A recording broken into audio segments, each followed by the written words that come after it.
നമ്മുടെ യൂട്യൂബ് ചാനലിലേക്ക് എല്ലാവർക്കും സ്വാഗതം. ഇത് മാരുതിയുടെ 800 ആണ്. ഇതിൻ്റെ കംപ്ലൈൻ്റ് എന്ന് വെച്ച് കഴിഞ്ഞാൽ റേഡിയേറ്റർ ബ്ലോക്കാണ്.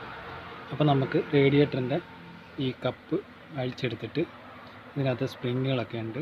എന്താണ് അവിടെ ഏതിലൊക്കെയാണ് അഴുക്ക് കയറി കിടക്കുന്നതെന്ന് വെച്ചാൽ അതൊക്കെ നമുക്ക് ക്ലീൻ ചെയ്യേണ്ടതായിട്ടുണ്ട്.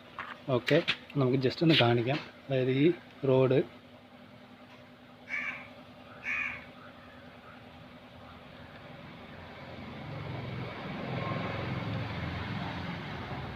ഇത് ഫുള്ള് താന്നു പോയിട്ടുണ്ട്.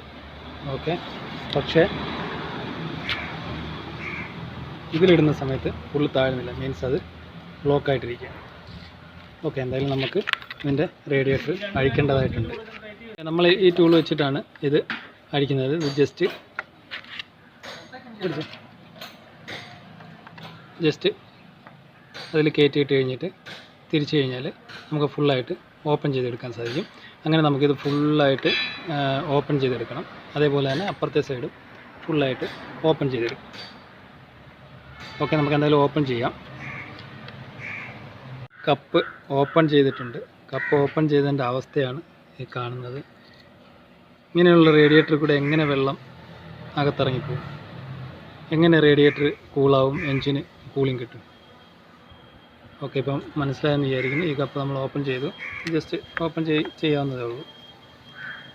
എടുത്ത് ഓക്കെ, ഈ കാണുന്നതാണ് ഇതിൻ്റെ അവസ്ഥ. റേഡിയേറ്ററിൻ്റെ അവസ്ഥയാണ് ഈ കാണുന്നത്.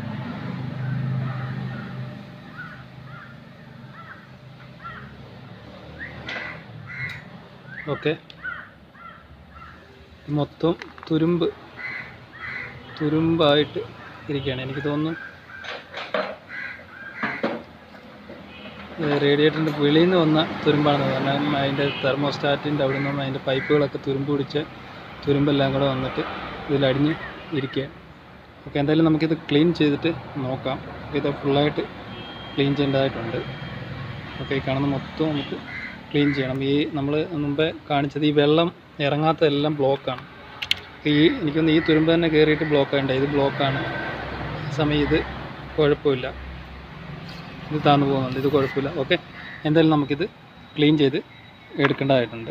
ഓക്കെ, താഴത്തെ കവറൂടെ അഴിച്ചെടുത്തിട്ടുണ്ട്. ഈ കാണുന്ന അഴുക്ക് കണ്ടോ, ഫുള്ള് ഡസ്റ്റ് ഉണ്ട്. തുരുമ്പ് പിടിച്ച് ആ കുളമായിട്ടിരിക്കുക. ഇതെല്ലാം നമുക്ക് ക്ലീൻ ചെയ്ത് എടുക്കേണ്ടതായിട്ടുണ്ട്. ഓക്കെ, ഈ താഴത്തെ കവറാണ്, തെർമോസ്റ്റാറ്റിൻ്റെ വരുന്ന കവറാണ് ഈ കാണുന്നത്. ഓക്കെ, ഇനി നമ്മൾ ഇതിനകത്ത് ഹോളിട്ടിട്ട് നല്ലപോലെ ക്ലീൻ ചെയ്ത് എടുക്കേണ്ടതായിട്ടുണ്ട്.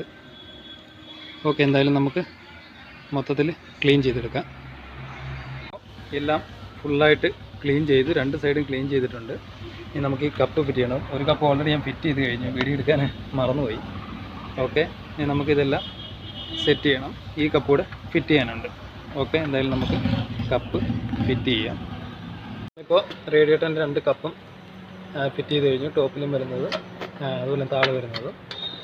ഓക്കെ, അപ്പോൾ പ്രത്യേകം ശ്രദ്ധിക്കേണ്ടത് കൂളൻ്റ് ഒഴിക്കാതെ ഓടുന്ന വണ്ടികൾക്കാണ് ഏറ്റവും കൂടുതൽ ഇങ്ങനെയുള്ള പ്രശ്നം ഉണ്ടാകുന്നത്.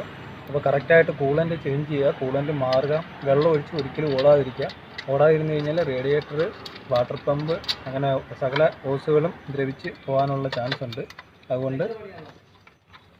അതുകൊണ്ട് കൂളൻ്റ് കറക്റ്റായിട്ട് മാറുക. ഓക്കെ, കൂളൻ്റ് മാറാതെ വരുന്നതുകൊണ്ടാണ് റേഡിയേറ്ററിൽ ബ്ലോക്കുകൾ വരുന്നത്. വണ്ടി ഓവർ ഹീറ്റ് ആവും, നമ്മളറിയില്ല. ചിലപ്പോൾ ഗേജ് നോക്കിയെന്ന് വരില്ല, ഓവർ ഹീറ്റായി ഹെഡ് ബെൻഡാവും. അങ്ങനെ പല പ്രശ്നങ്ങളുണ്ട്. കറക്റ്റായിട്ട് കൂളൻ്റ് മാറുക. ഓക്കെ, വീഡിയോ ഇഷ്ടപ്പെട്ടിട്ടുണ്ടെങ്കിൽ ഷെയർ ചെയ്യുക, ലൈക്ക് ചെയ്യുക, കമൻറ്റ് ചെയ്യുക, സബ്സ്ക്രൈബ് ചെയ്യുക. Okay, thank you.